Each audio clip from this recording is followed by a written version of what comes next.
రాజా గారు ఎస్సీ వర్గీకరణ విషయంలో కూడా పాటించినటువంటి విధానాలు దాన్ని ప్రాపర్గా ఉన్నాయా? ఎందుకంటే ఉమ్మడి రాష్ట్రంలో లెక్కలు తీస్తే మరి ఇప్పుడు ఆ ఉమ్మడి రాష్ట్రం లెక్కలకి ఇప్పుడు మన తెలంగాణ రాష్ట్రం లెక్కలకి మ్యాచ్ అవుతాయా?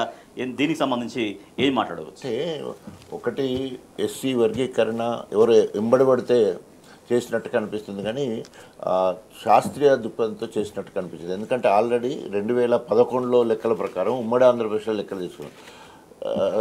ఏమంటారు, మనకు ఇంటింటి సర్వే రిపోర్ట్ ఏదైతే మనకు సమగ్ర కుటుంబ సర్వే ఉందో అవి తీసుకోలేదు, ఇప్పటి లెక్కలు కూడా తీసుకోలేదు.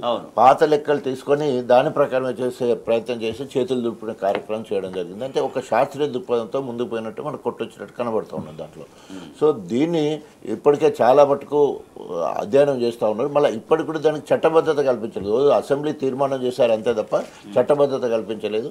ఇప్పటికే గురువు ఉన్నారు, రేపో మాపో మళ్ళీ కార్యాచరణ సిద్ధమవుతానికి అవకాశం ఉంది. మాదిగలందరూ కూడా మళ్ళీ ఉద్యమం చేస్తానికి సిద్ధమవుతుంది. బీసీలకు 42% రిజర్వేషన్ కల్పిస్తాం, చట్టబద్ధత కల్పిస్తామని ఎన్నికలకు ముందు ప్రకటించినటువంటి కాంగ్రెస్ పార్టీ ప్రభుత్వంలోకి వచ్చిన తర్వాత ఇప్పుడు ఫైనల్గా అసెంబ్లీలో తీర్మానం ప్రవేశపెట్టింది. అది కూడా బీసీల లెక్క తప్పుడు తడకగా ఉంది, ఈ యొక్క కాకి లెక్క అని సర్వత్రా విమర్శలు వస్తున్న నేపథ్యంలో నిన్న అసెంబ్లీలో తీర్మానం చేసింది. అది కూడా కేంద్రానికి పంపించింది. సో 42% చట్టబద్ధంగా ఇస్తామని చెప్పినటువంటి ముఖ్యమంత్రి రేవంత్ రెడ్డి ఇవాళ పార్టీ పరంగా మేము ఇస్తామని ఆయన కుండబద్దలు కొట్టిన పరిస్థితి. సో కేంద్రం చేతిలో ఉంది, ఆ కేంద్రం చేతిలో ఉంది కాబట్టి 42% రిజర్వేషన్ అనేది ఇక ఇంపాసిబుల్ అనేది ఒక చర్చ. దాంతోపాటుగా ఎస్సీ వర్గీకరణ సంబంధించి కూడా ఉమ్మడి రాష్ట్రంలో లెక్కలు తీశారు, కానీ ఇప్పుడు చేసినటువంటి ఇంటింటి సర్వేని పూర్తిగా పక్కన పెట్టినటువంటి విమర్శలు కూడా వస్తున్నాయి. రాజా గారు, రెండు విషయంలో ఎస్సీ వర్గీకరణ విషయంలో అలాగే తర్వాత బీసీలకు సంబంధించినటువంటి కోటా విషయంలో కూడా మాట మార్చింది ప్రభుత్వం అనేది వస్తుంది. సరే, వర్గీకరణ జరిగినా కూడా మళ్ళీ పాత లెక్కలు తీయడం ఒకటైతే, మొదటి నుంచి ఎస్సీ వర్గీకరణ విషయంలో మీ పార్టీగా బీఆర్ఎస్ పార్టీగా ప్రభుత్వంగా నాడు ప్రభుత్వంగా ఉన్నప్పుడు కూడా ఎట్లా దీన్ని ముందుకు తీసుకెళ్ళింది ఈ అంశాన్ని? సో ఏదో ఆగమాగం ఏదో ఎవరో తరిమినట్టు ఒక్క రోజులో ఈ సమాజంలో ఉన్న రెండు మేజర్ కమ్యూనిటీస్, బీసీలు highest community in the society, తర్వాత బడుగు బలైన వర్గాలలో అత్యధిక బీదరికంలో ఉన్న కులము మాదిగ ఉపకులాలు లేదా ఎస్సీలు. సో ఈ రెండు ఒకటే రోజు పెట్టాల్సిన ఆతృత ఏంటి అంటే 7వ తారీఖు నాడు 1000 గొంతులు 1,00,000 డప్పులు అనే ఒక కార్యక్రమం కృష్ణమాదిగా తీసుకోవడం జరిగింది. అంతేకాకుండా మొదటి నుంచి కూడా ఇక్కడ మొన్న 10 ఏళ్ళు అధికారంలో ఉన్నాం, ఇప్పుడు ప్రధాన ప్రతిపక్షం ఉన్న బీఆర్ఎస్ పార్టీ మొదటి నుంచి కూడా 2001 నుండి కూడా ఎస్సీలను ఏబీసీలుగా వర్గీకరించే విషయంలో ఒకే నిర్ణయంతో ఉన్నది. అది అనేక ఏమంటారు మేనిఫెస్టోలో ప్రతిసారి ఎలక్షన్లో ప్రతిసారి మేనిఫెస్టోలో పెట్టడం జరిగింది. అదేవిధంగా 2014లో ప్రభుత్వం ఏర్పడిన తర్వాత మొదటి అసెంబ్లీ కార్యక్రమంలోనే మరి ముఖ్యమంత్రి గారి ఆశీస్సులతో ప్రవేశపెట్టే అవకాశం నాకు వచ్చింది ఒక మాదిగ బిడ్డగా. I proud to say. ఎందుకోసం అంటే కేసీఆర్కి అంత స్వేచ్ఛ ఇచ్చారు. అక్కడ వైఎస్ రాజశేఖర రెడ్డి, చంద్రబాబు నాయుడు అక్కడ ప్రవేశపెడితే మన పార్టీలో ఒక దళితుని చేత చేయించే కార్యక్రమం అది చరిత్రలో ఫస్ట్ టైం. సో అట్లా అప్పటి నుండి ఇప్పటి వరకు. అంతేకాకుండా మోడీని స్వయంగా కేసీఆర్ గారు 2 సార్లు పోయి కలిసే ప్రయత్నం, ఒకసారేమో మోడీ తప్పించుకున్నాడు, రెండోసారి కలిశాడు. కానీ అప్పుడు వారికి ఎస్సీలు నేబీసీలు వర్గీకరణ 100 రోజుల్లో చేస్తారని బీజేపీ తప్పించుకొనే తిరుగుతూ ఉంది.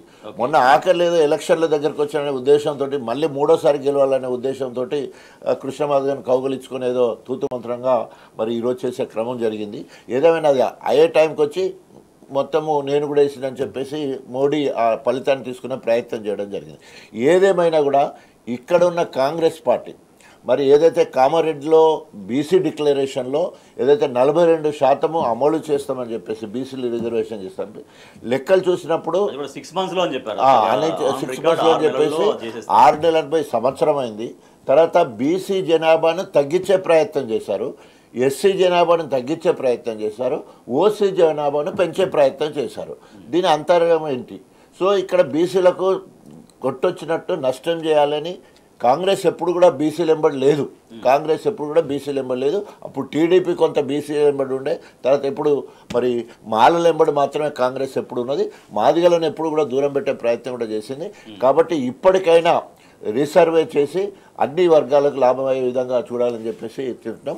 అంతేకాకుండా మొన్నటికి మొన్న కేసీఆర్ గారు ఎట్టి పరిస్థితులలో ఎస్సీలను ఏబీసీలుగా వర్గీకరించి తొందరగా మరి చేయాలని చెప్పేసి మా కేసీఆర్ గారు చెప్పడం జరిగింది. దానికి అనుగుణంగా లేకపోతే మేము అవసరమైతే ప్రత్యక్ష పోరాటానికి కూడా దిగుతామని చెప్పిన తర్వాతనే దానికి భయపడి ప్రతిపక్షం కనుక దిగేది ఉంటే మళ్ళీ ఇంకో రకంగా అవుతుంది, అసెంబ్లీ ముట్టడి కానీ లేకపోతే ఇంకా అట్లాంటి కార్యక్రమం చేస్తామని కూడా మేము పిలుపునివ్వడం జరిగింది.